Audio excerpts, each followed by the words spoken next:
Amigos, terminada então os jogos de terça-feira, tivemos aqui um dia. Como é que é explicar? É melhor explicar vendo, não é? Melhor explicar vendo. Portanto, mandamos aqui alguns pontapés na atmosfera, como se costuma dizer. Fomos muito bem buscar o mais do e-mail neste jogo do Bodo. Nós tínhamos uma tripla com gols marcados nas partes no Bayern, no Atlético, acho eu, e neste jogo do Bodo, se não me falha a memória. Acabamos por cair no Bodo, com o Bodo a falhar um penalti ali por volta do minuto 30, a bola quase saiu do estádio. Um jogo que o Bodo podia ter ido facilmente a ganhar para o intervalo, bem para além do penalti, ter tido o penalti falhado ou não. Fomos muito bem buscar o mais do e-mail. Podíamos ter trabalhado mais do meio ao Canzaforo do Tottenham. Acabei um bocadinho que é aquela coisa que é, quando estás atento a um ou outro, eu estava atento muito ao Galatasaray e ao Chelsea com o Benfica, ia dando um olhinho no Bodo, e lá está, aquela desatenção, né? Não estar super focado num jogo. O Chelsea com o Benfica, acabamos por cair no over 2,5 e nos cantos na primeira parte, que nunca tivemos um Chelsea como eu achava que íamos ter, a aproveitar o tal jogo mais aberto que eu disse que poderíamos ter, e não um Benfica de tanta expectativa quanto isso, e tivemos esse jogo mais aberto, quer na primeira parte, quer na segunda, mas nunca tivemos um Chelsea, sobretudo pelo facto do Pedro Neto ter ido para o corredor direito por causa do Garnacho. Nunca tivemos essa verticalidade e procura do espaço e da linha de fundo que o Chelsea tanto gosta de fazer, sobretudo com o Pedro Neto à esquerda, então essa entrada nos cantos acabou por não vir. Veio mais 2,5 no Real Madrid, com o Kairat, aquela dobra, e de um Bayern com o Pafos, ficou 5-1. Acredito que muita gente tenha feito dinheiro, que o Bayern tenha feito dinheiro, né? Que é uma maneira de dizer que o Bayern ia vencer nas duas partes, mesmo com o Real Madrid. O Atlético de Madrid acabou por cumprir. Falamos mesmo disso, que era preferível ali buscar o Atlético a vencer se entrasse bem no jogo, acabou por surgir. Caímos também, portanto, o over 2,5 aqui, porque nós tivemos um jogo na segunda parte super partido, super aberto, e acabou por ele nunca se ficar daquela forma como estava na primeira parte, sobretudo porque as equipas tiveram sempre muito má aproveitamento do espaço que estava a existir. O Benfica, ali um período do jogo, até posso-vos mostrar, para não alongarmos muito neste início de vídeo. O Benfica tem aqui um período em que o Chelsea treme e o Chelsea tem dificuldades, sobretudo este período aqui, bem antes até do vermelho. Este período aqui, dos últimos 15 minutos, já não tem, ali dos 70, já não estava a ter. O Chelsea tinha a bola, mas estava a ser muito errático nas saídas, perdia muitas bolas à entrada da sua própria área. Só que o Benfica nunca conseguiu aproveitar isso mesmo, e nem sequer nós fomos também atrás do over limit, ele também acabou por nunca surgir. O mesmo se aplica no Galatasaray com o Liverpool. Quem viu a primeira parte deste jogo, o Galatasaray marca, antes de ter marcado, teve um ou dois falhanços. O Liverpool podia ter se adiantado no marcador, podia ter empatado o jogo. Nós entramos no over 0.5, mais de 1.5 HT. Temos o Liverpool a falhar duas excelentes bolas de golo. Temos o Galatasaray a falhar uma bola de golo também. Entramos na segunda parte, vamos atrás do over 2,5. E nos primeiros 10 minutos da segunda parte vemos este jogo partido, este jogo aberto. Havia imenso espaço para jogar, mas a tomada de decisão que é de uma parte que é da outra. O Galatasaray então tem duas transições super vantajosas, nem com o remate à baliza terminou, e depois o jogo entrou muito numa questão de duelos, de faltas, de faltinhas, e acabou por cairmos.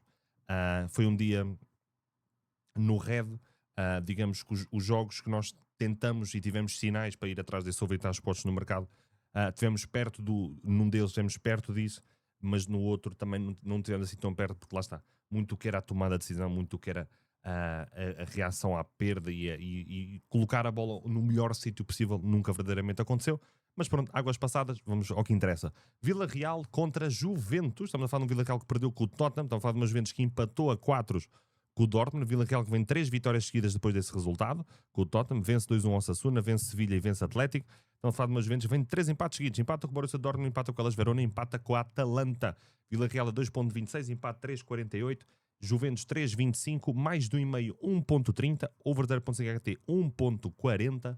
Estamos a falar do ambas marcam a 1.76 e gols marcados em ambas partes a 1.78, que para mim é o odd que eu mais gosto. Gols marcados em ambas partes a 1.78. Estamos a falar, já houve aqui um duelo, isto foi quando? Há 3 anos atrás, um igual 3-0, isto foi Liga dos Campeões. Se não estou em erro, o Vila Real eliminou os Juventus, exatamente. Over 2,5 pitou nos dois jogos, over 2,5 pitou num dos dois jogos. Houve um gol houve gols numa das primeiras partes dos jogos, e o ambas marcam pintou em 50% dos jogos.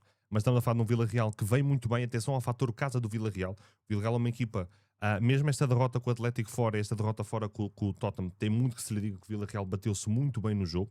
Um Vila Real que está muito bem composto em termos do 11, o 11 inicial, sobretudo o 11 inicial do Vila Real é um 11 muito interessante. Nicolas Pepe está possivelmente no melhor momento de forma desde quando o Arsenal o contratou. Moleiro, excelente jogador no meio campo. Mika Totze foram buscar ao Lyon também, um jogador muito interessante. Uma defesa com Rafa Marini e com Renato Veiga, uns defesas centrais muito, muito interessantes. Gosto sobretudo do Bucana quando joga no corredor direito. Tem estado muito bem também nesse aspecto, mas estamos a falar de umas Juventus também tem muita qualidade, sobretudo meio campo para a frente. Pode ser um jogo mais partido que aquilo que as pessoas pensam, pela forma como o Vila Real em casa te quererá tentar mostrar a sua qualidade de jogo, e umas Juventus mais na transição. Pode ser interessante. Eu aqui vou apenas ficar pelo mais do e-mail, 1.30 e gols marcados nas partes a 1.78. E mesmo assim também vou-vos mencionar mais handicap Vila Real mais 0.75 a 1.23, porque eu não acho que o Vila Real, perdendo este jogo, perca assim por, como vamos dizer na gíria, uma tareia futebolística. Arsenal Olympiacos. Arsenal com aquela odd fantástica de 1.18, empata 7.29. Olympiacos 18.60. Mais do meio está 1.11, mais do meio está 1.46, over 0.5 está 1.24. Aqui não vamos inventar muito do que é a roda. O Arsenal vem de uma excelente vitória na casa do Newcastle com comeback. Vou apenas mencionar o quê? Gols marcados nas partes a 1.50. Arsenal para marcar a ambas as partes a 1.66, quase 1.60, também parece um modo muito, muito, muito, muito interessante. E vou terminar, porque este jogo vai ser mesmo muito rápido, a forma como o Arsenal vai jogar. O Olympiacos vai estar muito na expectativa a tentar adiar ao máximo o primeiro gol do Olympiacos, do Arsenal, desculpem. E a forma como o Arsenal tem jogado, o Arsenal se vencer já são só dois jogos já a 6 pontos, e podemos aqui até comparar. O Tottenham hoje empata, estamos a falar de um Real Madrid que venceu, um Bayern que venceu, temos o Inter que também venceu, portanto o Tottenham começa aqui a somar uns pontinhos interessantes para, né? Ainda faltam 6 jogos, mas aquela tal história do top 8 pode ser interessante. E a forma como o Arsenal vai jogar, a meu ver, aqui vocês já devem ter uma ideia quais são os dois mercados que eu vou falar. Arsenal mais 2.5 cantos HT a 1.51. Arsenal mais 3.0 cantos HT a 1.78.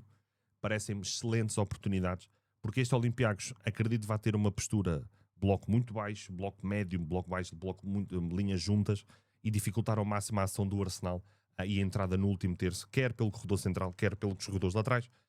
Portanto, e o Arsenal é uma das equipas mais fortes no que é bolas paradas, e se tiver que ganhar cantos para chegar ao gol, o Arsenal não tem problema nenhum nesse aspecto. Portanto, vamos aqui jogar um bocado com essa questão. Mónaco, Manchester City. Estamos a falar do Mónaco a 6.06.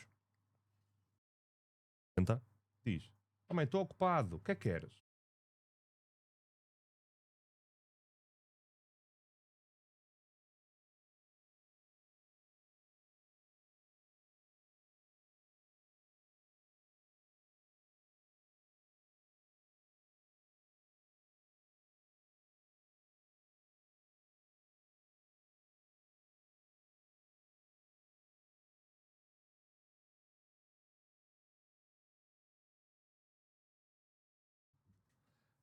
Mónaco a 6.06, estamos a falar do empate a 4.80, estamos a falar do Manchester City a 1.50. O Mónaco começou a levar uma tareia do Clube Bruges por 4 bolas a 1. Já o City venceu a equipa do Nápoles por 2 bolas a 0. Mais também 1.44, mais over 0.5 HT a 1.23. E estamos a falar do ambas marcam a 1.60. Gols marcados nas partes a 1.44. Aqui há alguma atenção. Porque conhecendo Guardiola como conheço, conhecendo esta equipa do City como uma pessoa conhece, não era de espantar nós vermos aqui vermos aqui um Manchester City que apresentasse uma ou outra rotação, se bem que eles não podem rodar muito tendo em conta as ausências que têm atualmente no plantel, ok? Atualmente no plantel. O mais de 1.44 parece-me propício. Reparem nos últimos 5 jogos do Mónaco. 5 golos, 3 golos, 5 golos, 7 golos, 4 golos. O Manchester City 6, 2, 2, 2, 3, com ambas marcam aqui pelo meio. Sofreu do Burnley, teve empatado. Portanto, gosto mais 2,5. Se não quiserem arriscar-se mais 2,5 em pré, compreendo-vos. Acho que será um jogo interessante e buscar este over 2,5 em live. Sobretudo se tivermos um Mónaco a vencer. Acredito num City com mais bola. Não é aquele City mastigador como era no passado, mas é um City que consegue andar muito ali com bola e a pressionar muito, quando eu digo pressionar, a mastigar o adversário, a tentar fazer circulação aos 3 corredores, ao máximo encontrar ali aquela janela de oportunidade para depois termos ali a questão da bola entrar no como é que ele chama?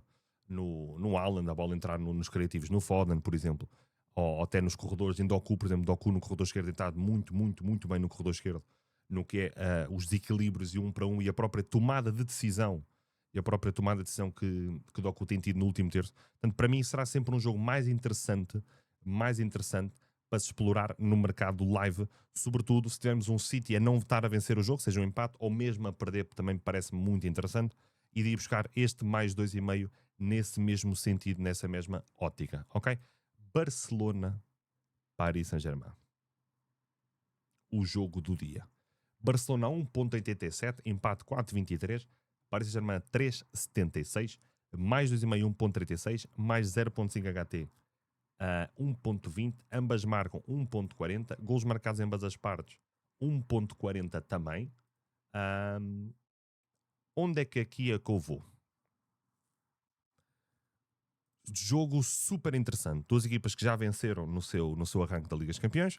Um Barcelona vem com 5 jogos, 5 vitórias, tirou proveito da derrota do Real Madrid contra o Atlético de Madrid.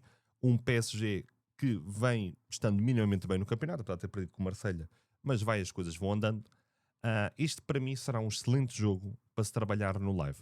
Okay? Acredito que o mais 2,5 venha até pela forma como as equipas jogam.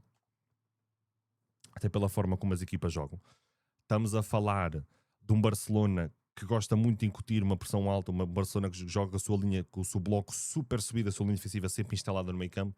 Estamos a falar de um PSG que é uma equipa fortíssima na transição ofensiva, uma equipa que constrói dentro dos blocos do adversário com uma facilidade tremenda, tem uma mobilidade nos homens da frente gigante, tem dois dos melhores alas direito e esquerdo do mundo, se não os verdadeiros melhores alas direito e esquerdo no mundo, na forma como jogam e como são super ofensivos e criam oportunidades praticamente só para si mesmos. Portanto, acredito neste mais 2,5 a vir sozinho, sem qualquer tipo de problema. Prefiro ir buscar este mais 2,5 no live, porque o mais 2,5 está a 1.36. Acredito num jogo aberto, acredito num jogo extremamente partido. Há aqui uma odd que eu acho que pode ser interessante se buscar no live, que é o over 0.5 HT, ou mesmo o mais de 1.0 HT, que neste momento está a 1.37 em pré.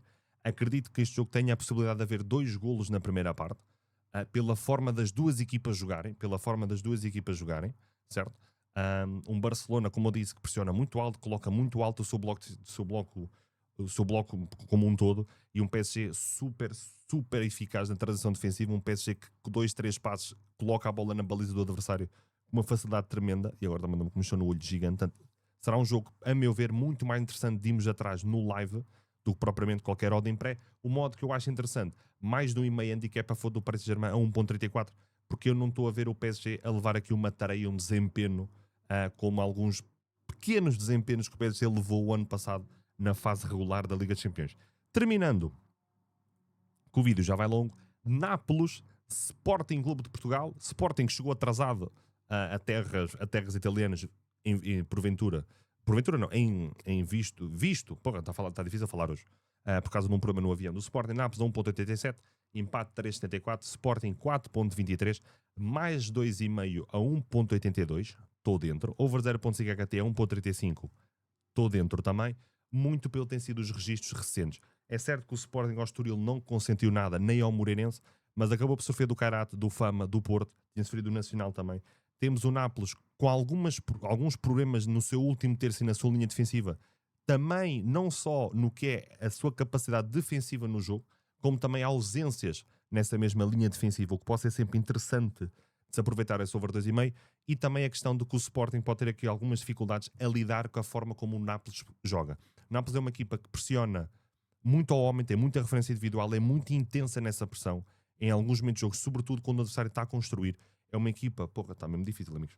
É uma equipa que é muito intensa no duelo da segunda bola, tenta tirar proveito da qualidade da bola parada e da grande propensão física que tem em alguns jogadores dentro da sua equipa. Atenção ao Nápoles, se jogar Lourenço Luca de início ao centrar pela capacidade ofensiva e aérea física que esse jogador tem, e alguma debilidade que o Sporting tem tido neste momento, porque não há Diomande nesse aspecto. Portanto, eu vejo valor no mais 2,5, porque estou a olhar a um Sporting que até pode, de certa forma, marcar a equipa do Nápoles, mas o Nápoles que pode, e o mais certo será de acontecer, marcar esta equipa do Sporting, porque esta equipa do Sporting tem algumas dificuldades a lidar com o que é a pressão do adversário. Eu gosto mais de 2,5 a 1.82, E gosto muito o gol marcado vezes partes, está a 1.70, também parece-me super interessante.